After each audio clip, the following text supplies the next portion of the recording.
about gun violence, right? Last night we had some very amazing people share their stories about gun violence and how it affects them.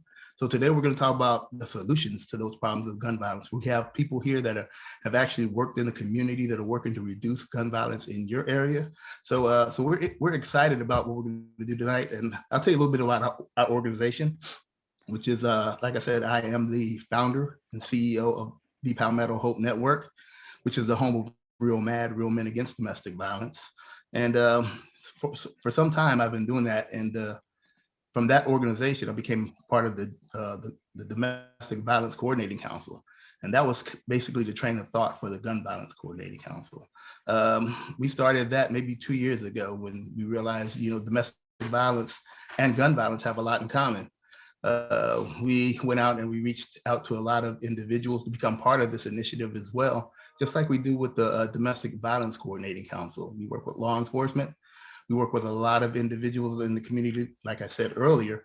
But the goal it was fourfold. I mean, we wanted to address education and economics because we felt that was important when dealing with crime, dealing with economics and education. And then we decided, to deal with a couple of other issues as well. One of them is outreach. So we have a group that does outreach in the community, and that outreach group is responsible for the Boys to Men conference that we do when we have young men come out, and we talk to them about gun violence and other violence within the community. And we also do the Hope Walk Against Domestic Violence, where we talk to the community about domestic violence. So we do that as well. And then after the domestic violence issue and that component that we talk about, we deal with gun violence. And besides the outreach team, we have the advocacy team.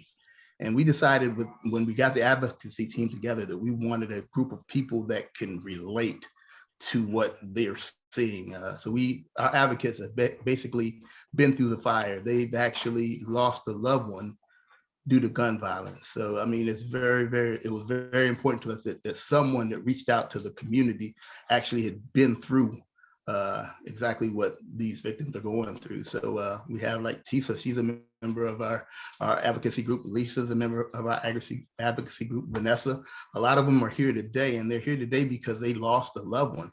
And who better to reach out to the community when we're talking about someone who's lost a loved one than someone who already has. The good thing about the Tri-County Gun Violence Coordinating Council is that it's made up of a bunch of leaders in our community. It's not one set group. We have all of the gun violence organizations represented. We have Arm in Arm.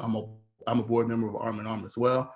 We have the Brady chapter with Pastor Dixon. We have Moms Demand Action with Tisa. So we're very committed to ending gun violence and finding solutions to end violence within our community.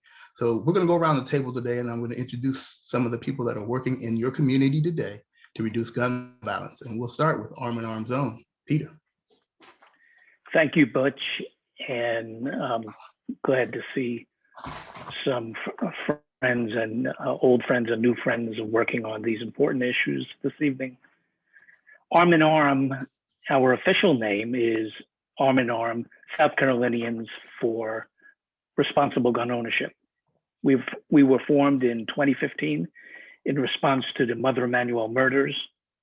We are gun owners and non-gun owners, folks from every walk of life who support our Second Amendment rights and believe we need to reduce gun violence in South Carolina by focusing on prevention. This means raising awareness about South Carolina gun issues and practices and actions we all can take to make our community safer. Many of us are feeling the outrage and heartbreak with the news of mass shootings within the last few days. Let us not forget, which I know we do not, the gun violence that goes on across South Carolina every day that is not in the national news. Every day, someone is injured or killed by gun violence in South Carolina. The rise in gun violence in South Carolina, including the #1 cause of death for children in South Carolina, is now gun violence. And that's not in the news, but should give us all pause. Violence against women with a gun, suicide with a firearm, homicides with firearms are all increasing in South Carolina according to the most recent CDC data. All categories of gun violence in South Carolina have gotten worse, according to the latest CDC data. First, I'd like to tell you about a clear and present danger happening right now at the South Carolina State House. I'd like to ask everyone to think about your daily life, walking down the street to a neighbor, walking through the campus of C of C, going to the grocery store, an ATM, a pizza place, etc. Now envision everywhere you go, there are people wearing guns on their hips openly. This is open carry. The Greenwood, South Carolina police chief says, if enacted, it would be like the Wild West. Charleston Police Chief Reynolds says open carry would make our communities less safe and make policing more dangerous. South Carolina's top police official, Mark Keel of SLED, has stated he is opposed to open carry. Now consider constitutional carry, which is open carry on steroids. Anyone could carry, open or concealed, virtually any place, anytime, no permit, no training, no background check. Open carry and constitutional carry legislation is moving forward in the State House in Columbia today. The governor has said he will sign them. Passage of these bills would make our lives and the lives of those we care about more dangerous. Many folks would like to see the South Carolina legislature pass comprehensive universal background checks, ban assault rifles, at least have a limit on the number of rounds in high capacity magazines, pass extreme risk laws, and at least close the Charleston loophole this session. The truth is, none of these common sense measures will be taken up, unless passed in the 2021 legislative session. This is a fact.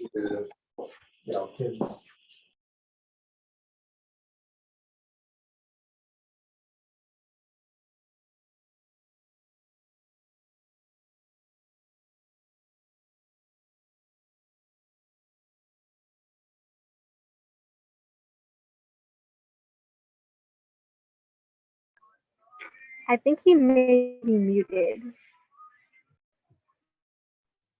Hey, Peter, I think you're on mute. Peter, I think you're on mute. Can you unmute yourself?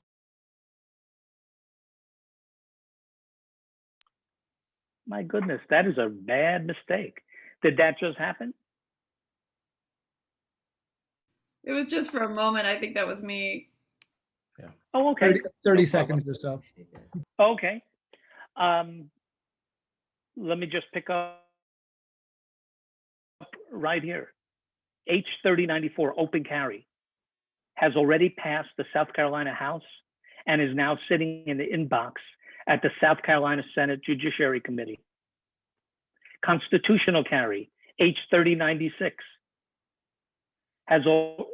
we expect it will pass the South Carolina House before April 10th and will then go to the inbox at the South Carolina Senate Judiciary Committee. All focuses on the South Carolina Senate. It is the last stop before the governor's desk. We have from this evening until May 13th to stop this legislation. And we can stop this legislation with all of our help working together. Arm in Arm is asking everyone who thinks open carry and constitutional carry is dangerous to contact their South Carolina state senators, and then contact folks you know in other parts of South Carolina and ask them to do the same. Contact their state senators here in South Carolina. If you want more information about what open carry and constitutional carry is, please go to our website, arminarmsc.org. When you go to our website, you will immediately see our Stop Open Carry landing page. It will give you all the information you need. You'll also be able to watch videos, including one that Butch made. Short videos from gun owners and not gun owners who are speaking out against open carry. We are taking versions of those videos and we are making digital ads and sending them to legislators. We also have a click and act. So if you're concerned, there is a one-click button where if you want to contact your legislators, you can do it right from our website, that landing page. If you want an editorial or a letter sample that you can personalize, it's right there for you. Just click and take action. And also you can sign up for our emails. We are the most up-to-date and the quickest organization. If you want to know what's going on with gun legislation in South Carolina, Arm in Arm will send you action alerts so that you know what's happening before it gets out with any other organization, before the media even reports it. And lastly, I just want to share with you how serious and how close we are to open carry and constitutional carry being the law. It would make our lives and the lives of people you love much more dangerous. It would change our lives in this state. And if we have an anemic response to this, it will pass and become law. If we take action and speak out, we know legislators are listening. We know that they do not want to pass this. They'd rather not deal with this in the South Carolina Senate, but they will if they don't get pushed back. So thank you again. If we share our email at another time, we can answer any questions you have. And I appreciate your interest in this issue. Thank you. Thanks a lot, Peter. Thanks a lot. Yeah, that was a very powerful commercial, and you know how important that topic is to me specifically, because I am a gun owner and I am a Black man with a gun, and I am what a lot of people fear. So me open carrying with a gun to me is frightful for me, and it's frightful to me to see other Black men in the same situation, because we're the least likely for people to view us as being the good guy with the gun. So I want to thank you for what you're doing. Thank you, Arm in Arm. I'm honored to be a part of Arm in Arm. I know Lisa is as well. Definitely. I know she definitely thanks God that that even though I do have a CWP, that I don't carry as often as most people do. But this is a very important bill. I want people to really think about this, especially if you have a Black son in your life or a Black male in your life, and just think about that person, with a gun, with the opportunity to carry a gun. And that's just if you have a concealed weapons permit. What about the other bill that we're talking about, the 3096 bill, which means it's a constitutional right to carry a gun. So anybody can carry a gun. So that's definitely scary. It makes it the Wild Wild West all over again. And it's just a scary thought. So, or even for mothers being at a playground with kids and people walking around with weapons on their side. It's scary. All right, very scary. Thank you, Peter. Coming up next is Donna Michi. Did I get it right, John? You got it. You the man. Good to see you, bro.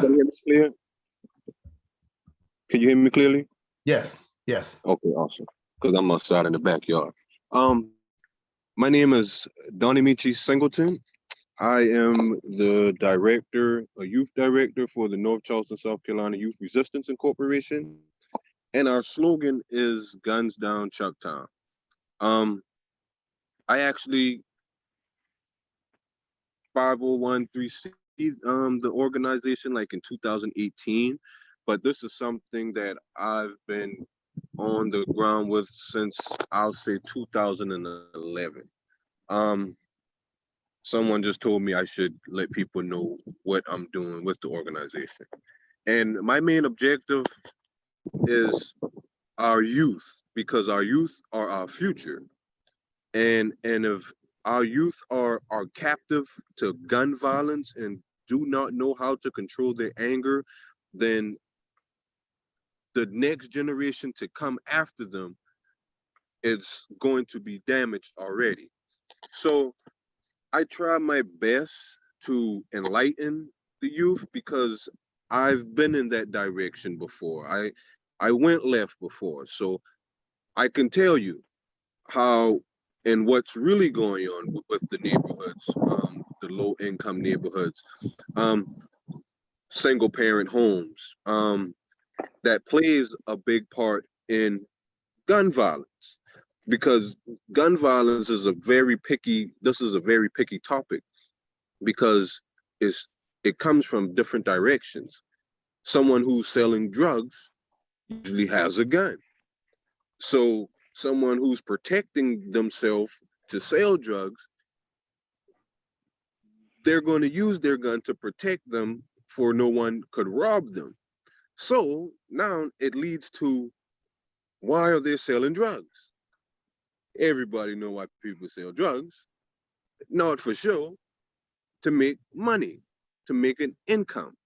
So now we have a, a large variety of youth that does not have employment, do not know about the real world, because they haven't been taught the real world. They don't see that when they walk out their door. All they see is guns and drugs. So me, myself, I carry myself as a man, so they could see a man. If they see a man, they know how to be a man. And it's like, if you put animals in a cage and put them in one section, they're gonna tear each other up, period. They're gonna tear the neighborhood up, whatever. But when you bring some enlightenment, a different food product, a different nutrition, mentally speaking, into that neighborhood, that's when the violence cease, because now they feel like they feel like abiding citizens. If you have a bank account, if you're working on your credit, if you are employed, you're not gonna wanna tote guns the wrong way. You're not gonna want it because you have something to live for now. But me being a black man, it is hard from experience. It is hard when you messed up one time. It is hard for society to open their arms back up and allow you to try again. At a young age, I did some things that I wish I never did, even though I had a grandparent that taught me. But it takes more than that. It takes the village. It takes our officials. Like, there's some officials in our city that's councilmen, senators. We never see them. We only see them on TV sometimes. But we need to see them walking in the neighborhoods, talking, letting people know we are a part of what you guys are have going on. We are with you. And that's a big issue. We have a lot of people that are sitting in high places that's just watching the neighborhoods run around like rats, and there is a solution to it. There is. Like, it's just, do they want change? That's what I ask myself. Because you got some people that's in these minority neighborhoods that's waiting for somebody to come help and rescue them, help. But no one's coming. So me, myself, I take it upon myself to reach out. I put myself on the cross for certain, especially the youth that I see that is trying their hardest to get out of these neighborhoods, trying their hardest to do the right thing, but nobody's giving them a chance. Nobody's teaching them what they really need to know. No one's telling them how to build their credit. No one's telling them none of this stuff, because we all know credit is key. I mean, dealing with economics and stuff like that.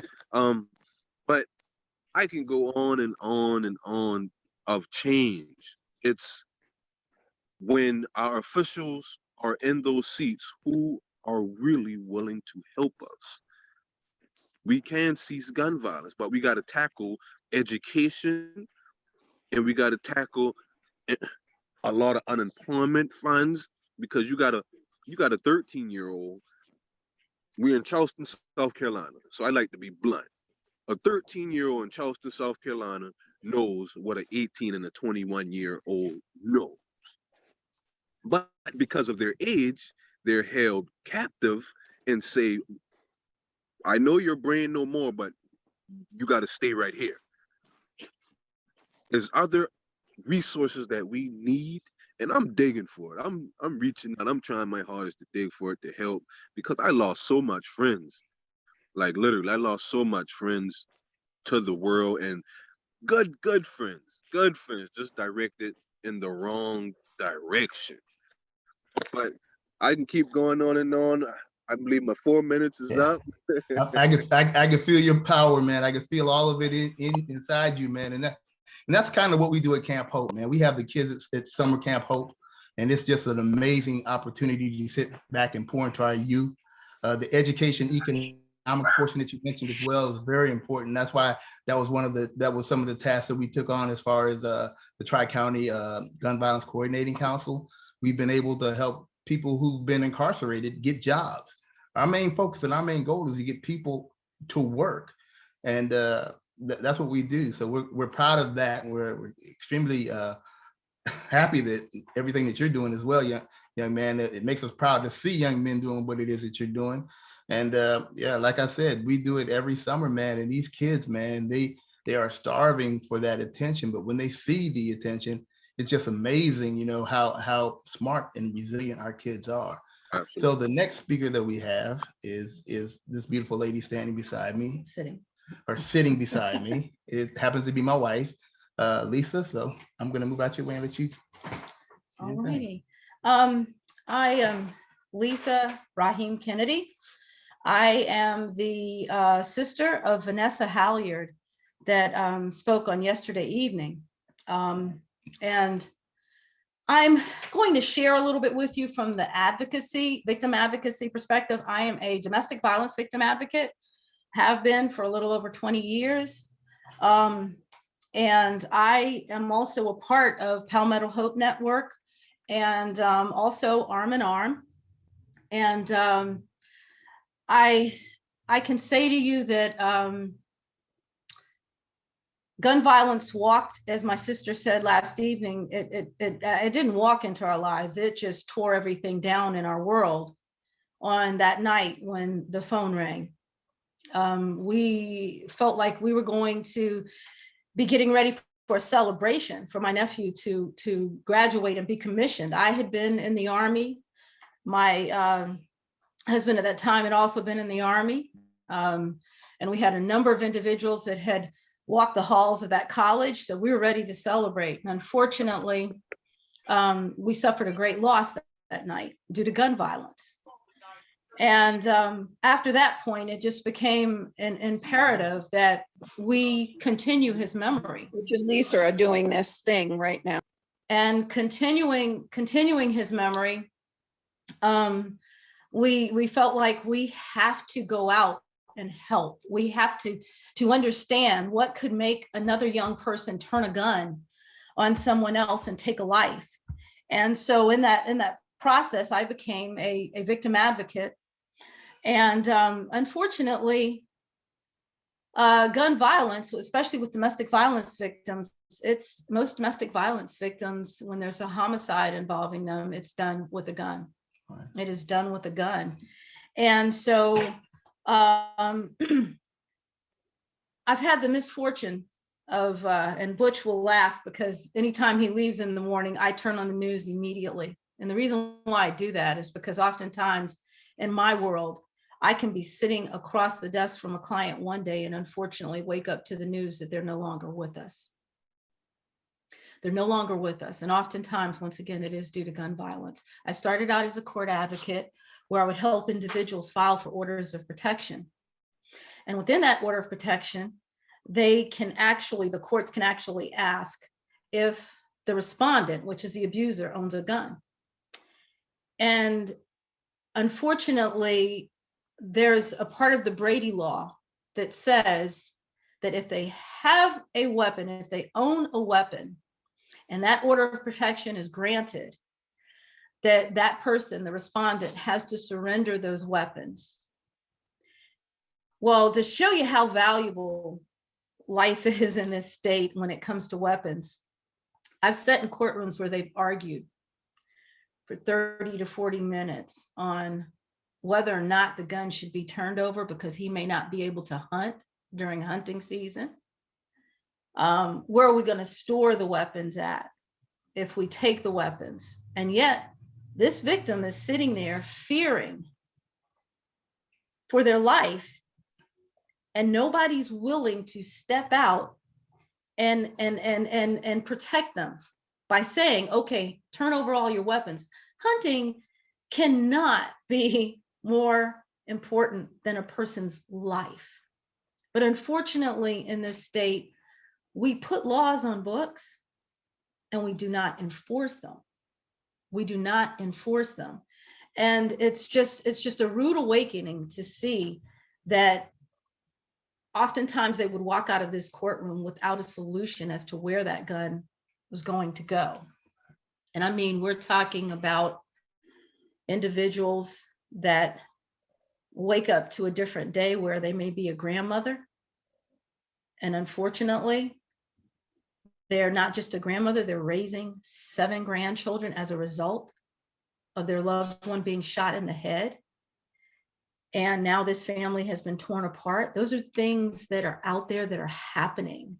And as they discuss, it not only affects that person who's been shot, but think about it. There are children that are left behind without parents due to gun violence. And now we want to make it easier for individuals to carry guns out in the open. I'm a gun owner myself. I was ex-military, military police officer. I have no desire to walk all over the place, letting everyone know that I have a gun. Because I'm going to tell you, those guns in those homes, when these domestic violence incidents take place, which usually happen at night, may not have happened if the gun wasn't there and accessible. They may have talked about it, not in all cases maybe, but in many cases, if that gun wasn't sitting there in the heat of the moment, these things would not have possibly happened. So quickly before I close, I just want to say also that there are services available in the Tri-County area. There's of course Palmetto Hope Network. There's my sister's house. There's D. Norton Children's Recovery Center, where, you know, oftentimes when children are seen there are also domestic violence resources that can be addressed. All law enforcement agencies have victim advocates, but it's imperative, if there are any victims listening, please make sure that law enforcement and other entities know if there are weapons in that home. But I think the most important thing that we can do, as Peter said earlier, we can go to the Arm in Arm website and we can let our voices be heard. We can speak out, because we do not want to see individuals walking down the street in that supermarket where the shooting took place this week.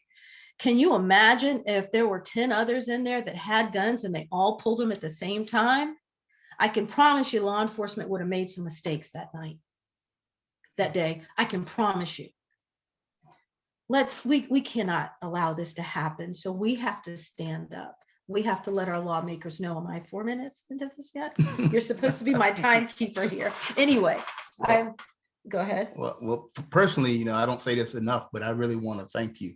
And I want to thank you for a reason why a lot of people don't understand. I mean, in order to do this type of work, you have to have some sort of passion. I call it empathy. I think that's something that I never had before in my life, and that's something that you taught me. And I want to thank you. I mean, because a lot of men, as men, that we are men, we have that bravado about us, and we have that thing about us that makes us show no pain, show no fear. But we also show no mercy. You know what I mean? We show no mercy. We just imagine if that's your family that was murdered and your family that was killed. See, I didn't have that in me until you came into my world. And you know, to be honest with you, I don't think that you know, I would be doing all of the things that I'm doing, especially when it comes to gun violence. If it had not been for you and your situation, and Vanessa and her situation, knowing that you guys are in my inner circle now, and knowing and seeing the pain that you go through every day dealing with this, and knowing that law enforcement has not yet found anyone, you know, to Well, held- they know who the person is, Yeah, but but they're not arrested. they're not pushing the They're investigation. not arrested. Monica Jefferson, I mean, nobody's been arrested in her Yeah. child's murder either. It's just, it's crazy, man. And I thank you for what you do. A lot of things about the Palmetto Hope Network is we have resources listed that helps victims of violent crime. So whether you're gun violence or domestic violence, whatever it is, you need to contact our advocates. And we use advocates that definitely know what it is that they're doing. They know how to communicate with victims. That's what they do. I've come home and seen Lisa on the phone with victims for hours, man. And I mean, it just allows me to open up to have that feeling of, you know, like, yeah, this is what we should be doing. And I want to thank you for that. Thank you. So the next person up, once I stop crying, but next person up is a good friend of ours with the Charleston Police Department. Wendy Stiver is here. Wendy, are you here? I am, Butch. Thank you. Great to see you. It's really good to see you as well. We've had a lot of really great conversations, and I hope that we will continue to have those and get some work done here. So I am the Director of Research and Procedural Justice for the Charleston Police Department. And that means a lot of things, but primarily it means that my primary role with the Charleston Police Department is to implement the findings and recommendations of the racial bias audit conducted here in Charleston in 2019. In addition to that, I've been having a lot of great conversations about things like gun violence, because when we talk about procedural justice, it's the idea that what we do and the outcomes of how we do policing in communities are just as dependent on the procedural justice of how we do it, which is the perception that it's fair and that everybody has an equal opportunity to be treated with fairness in the system. Also that everybody has an equal opportunity to feel safe and to get what they need from public safety. And when it comes to gun violence, that's important because the way we've traditionally responded to gun violence in communities from law enforcement is not very procedurally just. And it doesn't work that great. So Chief Reynolds brought me here to Charleston about a year ago because he believes very strongly that we should absolutely look at the way we respond to everything, specifically gun violence, and work harder to build partnerships and prevent gun violence rather than just respond to it. So a little bit about me. I retired from the Dayton Police Department in Dayton, Ohio in March of last year, and I started working here in Charleston about 4 days later. That gave me enough time to pack and drive. I was actually also in the Army before I became a police officer, Lisa, and we're going to talk more about that. I was in Fort McClellan in 1992. Yep. Yeah, we'll talk more about that. So I grew up in the military. I'm kind of from everywhere and nowhere at the same time, and traveled around a lot, and am very grateful to have landed here in Charleston. During my last 3 years in Dayton, Ohio with the police department there, I was the commander of the Downtown Patrol Division. And when I first took that job, there wasn't a lot of violent crime in our downtown. We had some bars and an entertainment district, and with that, we had some bar fights. But I was definitely very concerned about the fact that there were a lot of opportunities for violence to happen in our downtown space. I worked with a friend of mine at the University of Cincinnati, and we did a foot patrol experiment where we asked our police officers to spend increments of time in those areas where we saw greater concentrations of criminal activity. The police officers weren't expected to go out and make arrests. They were just expected to be there, be where the people are, and think about what you can do to contribute to safety in the community. On August 4th, actually, on August 4th of 2019, 6 of my officers were in one of those spaces, which was a neighborhood called the Oregon District. It was about 2.5 blocks away from where I lived. And while those officers were there, out on foot patrol, a young man with a rifle entered the street and opened fire. Within 30 seconds, he was able to kill 9 people, including his own sister. The officers who were there in the right place at the right time, and they responded immediately. They returned fire, and they were able to stop him in less than 30 seconds. But in less than 30 seconds, he also killed 9 people and injured 26 other people because of the fact that he had a high velocity rifle and a high capacity magazine. I heard the gunshots from my home. I was the supervisor of the officers who were involved, and I lived in the neighborhood, so my friends were affected. And I watched my neighborhood and the community not only was not only affected that night, but it went on for months, weeks, and some of my friends there are still suffering because of it. It caused intense pain in the community, not just for those who lost a loved one, but definitely for those who lost loved ones, but it definitely hurt the community. So moving here to Charleston and seeing the reminders of the mass shooting in Charleston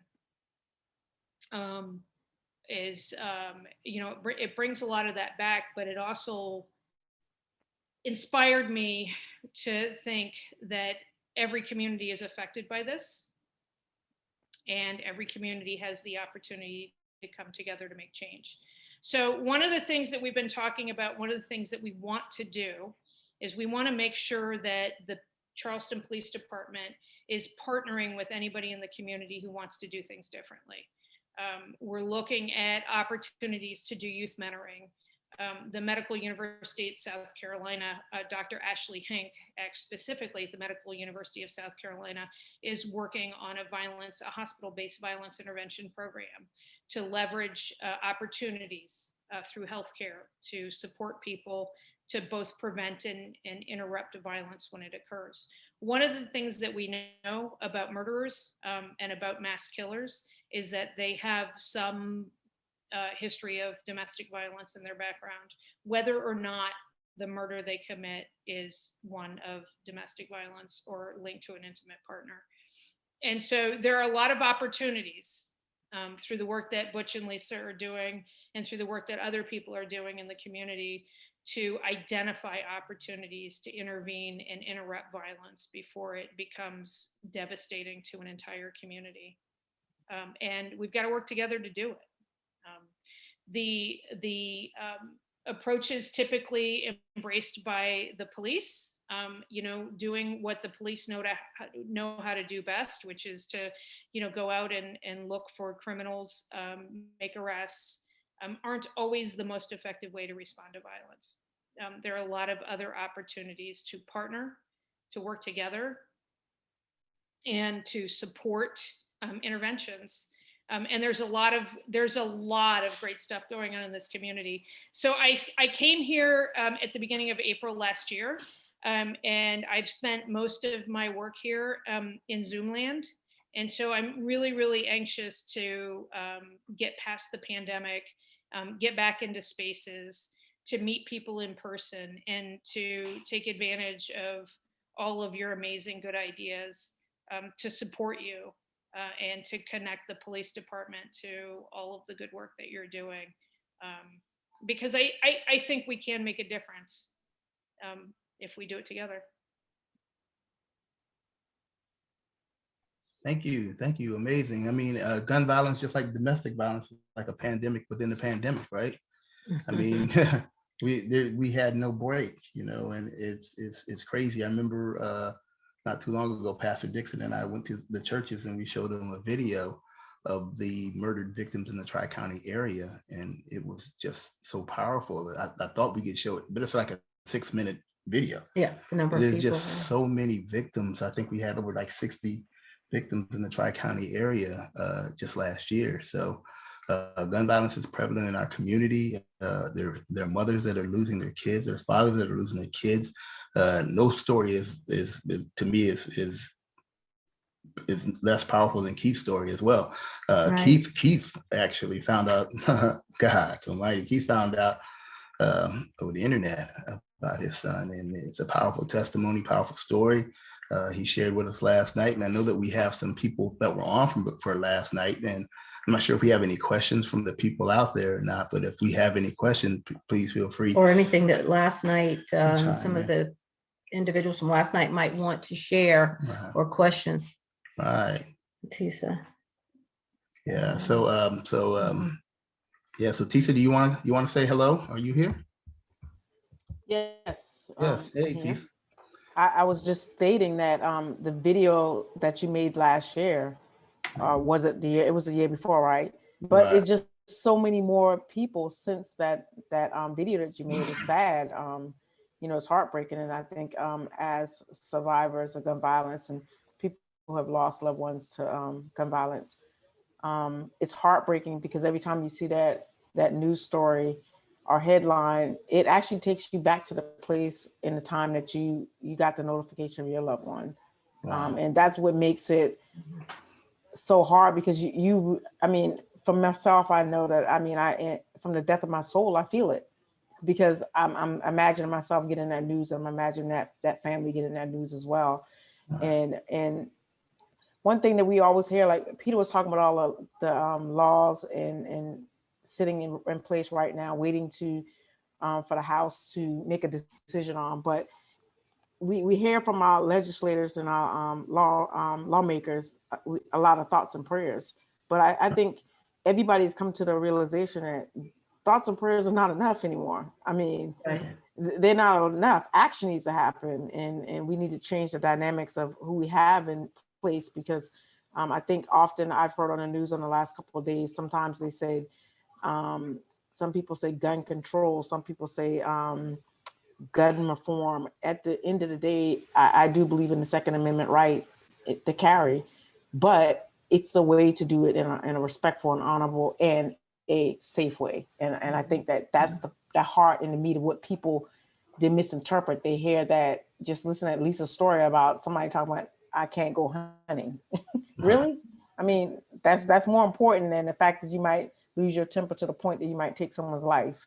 The priorities are definitely not in order, because life should mean a human life should mean a lot more. There's nothing that can't be resolved through conflict resolution. There's many other ways to handle things than to pull a gun out and shoot someone. That's a permanent decision based on a temporary problem. Right. So And that's all. Go ahead, Jim. that's the powerful thing about you, Tisa. And I've always said it. That's why we have advocates like Tisa and Lisa, because this is what they tell victims, and Vanessa. This is what they tell victims. They can help a victim just by their story, and it's a powerful story. So I got so much respect for them all for sharing their story. And if individuals want to get involved, actually, I think Peter's still on here. Peter can talk about some of the things that Arm in Arm. Peter, would you like to just share, and then we'll share some things we've got coming up. Right. Sure. Anything specifically you want me to highlight, Lisa? I think, if they have a desire to know more about what Arm in Arm is working on, if you could share that, and they might want to get involved, with legislature or whatever. Sure. So right now, after January 6th in DC, it changed everything. Prior to January 6th, Arm in Arm had a series of videos and strategies ready to implement regarding gun safety, keep guns, firearms secured at home and in vehicles, also to stop firearm thefts from vehicles. We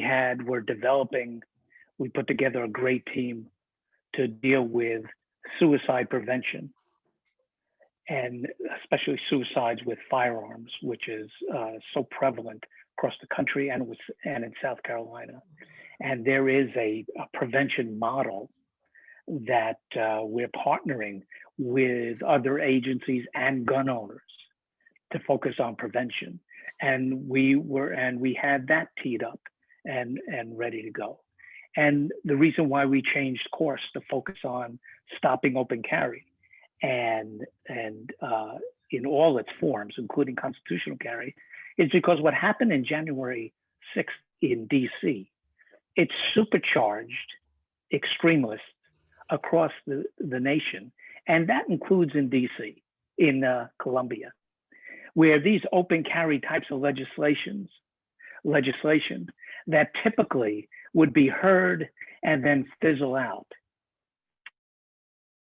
The representatives in Columbia were emboldened and decided to steamroll legislation ASAP, and that's what they're trying to do.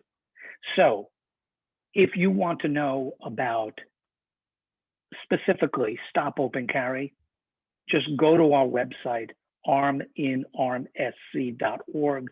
As I said before, that landing page will tell you everything you need to know about open carry in South Carolina and how you can take your concern and turn it into positive action.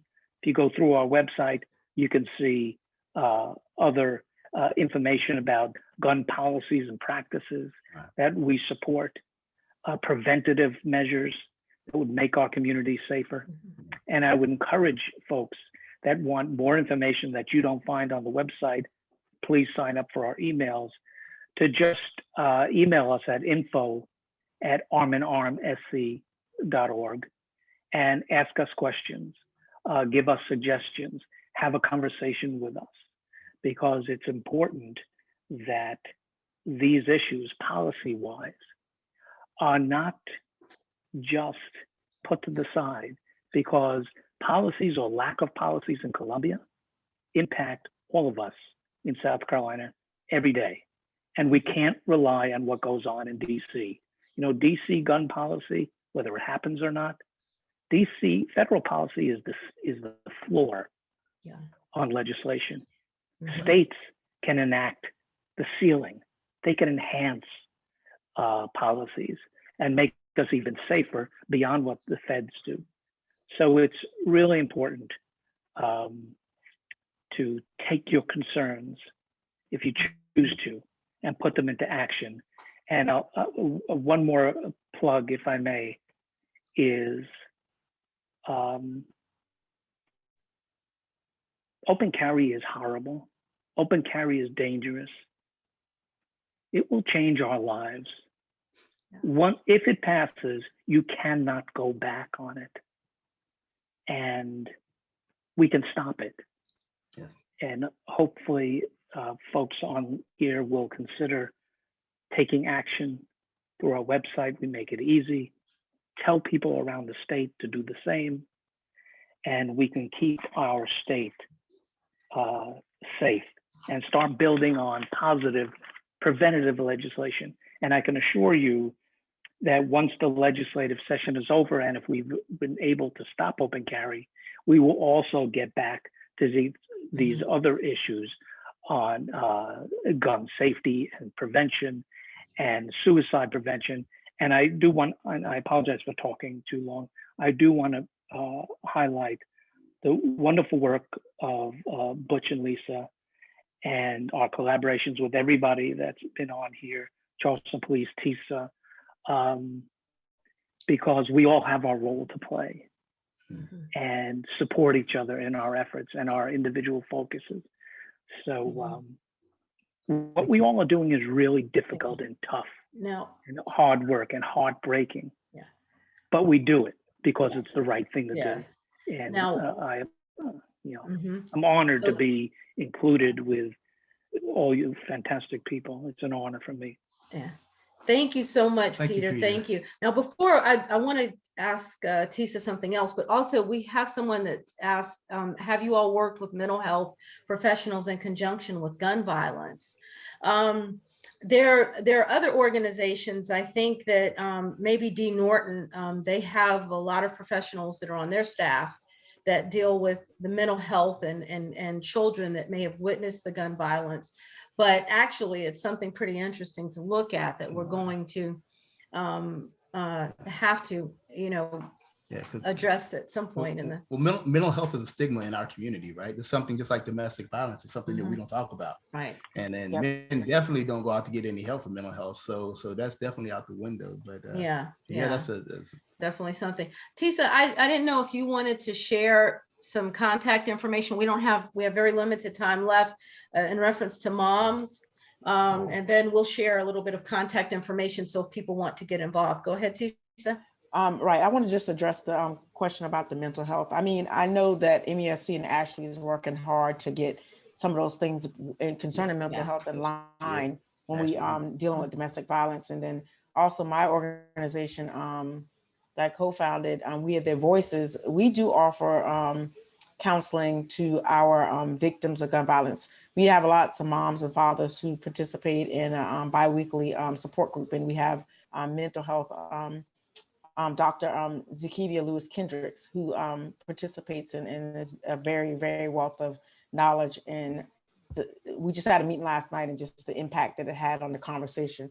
But as far as with Moms Demand Action, it's similar to what Peter does. It's a grassroots organization fighting for public safety measures that can protect people from gun violence. To contact a Moms Demand Action and to get involved, if you can text 64433, text checks, CHECKS, to 64433, and that'll get you connected with us. And for We Are Their Voices, we are on social media under We Are Their Voices, and we also can be reached through our website, wearetheirvoices.com. Thank you.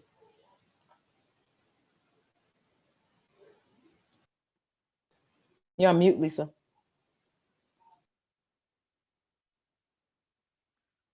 As far as getting in touch with the Gun Violence Coordinated Council, you can actually call 843-602-7829. And we actually meet the third Wednesday of every month, and right now we're meeting via Zoom. We also have a room on Facebook called the Tri-County Gun Violence Coordinating Council. You find it, just ask to get in, and I'll definitely let you in. Yeah, and we'd like to thank the College of Charleston too for this great opportunity to allow so many of the organizations we're working with. We see individuals from last night like Keith Smalls, Vanessa Halyard. We've only got a few minutes left. We saw Keith out there. I don't know if anyone is Chantel with us tonight, if any of them would like to share. Keith? Anything else? Wendy, if you have anything else you'd like to say. I have a question if I can ask.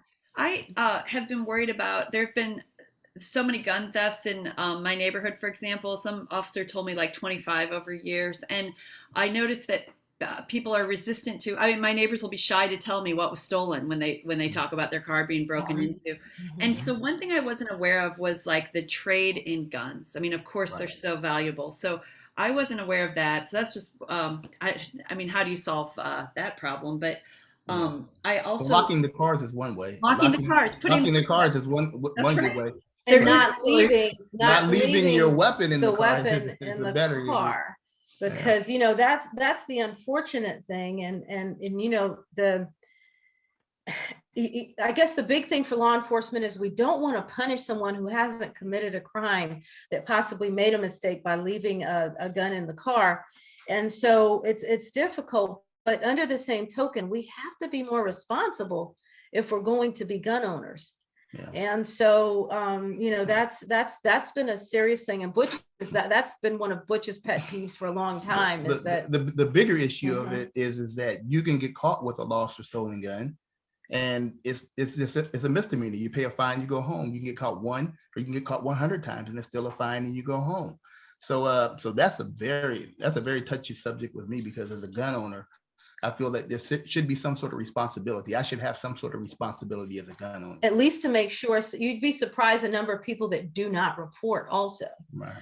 Until they're questioned about, we got this gun here with your information attached to it. And then they fess up that, it was stolen. Can I say one thing real quickly? I work at D. Norton Child Advocacy Center, and a lot of the community, they are not aware of my agency. which promotes healing. We see children for forensic interviews that are sent to us by law enforcement or the Department of Social Services. And through my 14 years, I have seen a lot of healing that happens with these families. And I do feel like the community would be lacking in not understanding the phenomenal services that we have to offer and to assure that these families get into treatment to facilitate the healing and not just leave them out there. Yeah. So All right. yeah. Yeah, thank you, Thank you Vanessa, so for all you much. do at D. Norton, man, Yeah. and being part of Tri-County as well. Pastor Dixon, I see you there. How you doing, young man? Good evening, one and all. Any words of wisdom? Well, you know, when it comes to gun violence, when it comes to indiscriminate blood being shed out in the streets, the pain and suffering, you know, many of us have been out in the streets. Some have personally gone through it and are now survivors. Others, like myself, who just interact with people that have had that pain. So I wind up carrying it also. So I know we put, you know, we try to have that compassion dealing with the situation with guns and gun owners. But personally, I'm a Malcolm X type of person when it comes to this, by any means necessary. So for gun owners who leave their guns in their car and their vehicle gets broken into, and that car is used in a violent crime, somebody, you know, I personally, there needs to be some serious consequences for that lack of responsibility. I don't understand what kind of protection a person has with a gun that they leave in their car anyway. If I want to keep my gun on me, if I really want to protect myself, I would get out the car and leave it, and then leave the door unlocked, serial number traces and things like that. But I just think that we need to be doing everything that we can, common sense gun legislation, making sure that our judges have the latitude to actually penalize those who are caught illegally possessing firearms. And I am a Second Amendment person. I am, but only for the people that should have them. And finally, on the mental health issue, I just want everybody to consider something. Where I grew up at, in the projects of Chicago, owning a gun, having a gun, not legally, illegally, was a way of life. Using that gun was a way of life. So you can say it's a mental health issue in certain situations, but yes, it is, to kill somebody is a mental health issue. But this is a part of life in urban communities. Having guns and using guns is just a part of life. So, and these folks that in the communities I came up, they haven't been, and they're not gonna look for any kind of mental health. They're gonna do what they do. Yeah. And we're gonna have to find a way to infuse that in some communities, especially in the African American community. We've got to get rid of that taboo when it comes to getting help with mental health. We're winding it down here. It's about time. We've got only seconds left. Once again, thank you, College of Charleston. This was wonderful helping us. Jennifer, you are awesome. You're a rock star. And also, you know, just thank you to all of the agencies in the community that care about this issue, because it's going to take all of us coming together to make a change, and also to prevent those of us that have been touched by gun violence and lost loved ones from having to continue to hear about others that unfortunately have joined our club, which is a club that no one wants to be in. Yeah, so Tri-County Gun Violence Coordinating Council, become a part of it. I mean, join it. This is the community coming together to end violence in our community. Arm in Arm, Brady Chapter, and all them, they do things nationally. We're concerned with the Tri-County area. Moms Demand Action. Everything that they do is important nationally. We're part of that as well nationally. nationally, but the Tri-County is specifically for the Tri-County area. If you want to end gun violence or work to end gun violence in the Tri-County area, please reach out to us. Let's work together. Let's get this done. Thank you, Pastor Dixon, for being part of our organization. And Arm in Arm is And thank basically you. Tri-County too, Yeah. as well. So, Right. yeah. Thank you all for having us. Thank you, College of Charleston. Great job, Jennifer. Good night, everybody. God bless you all. All right, God bless you.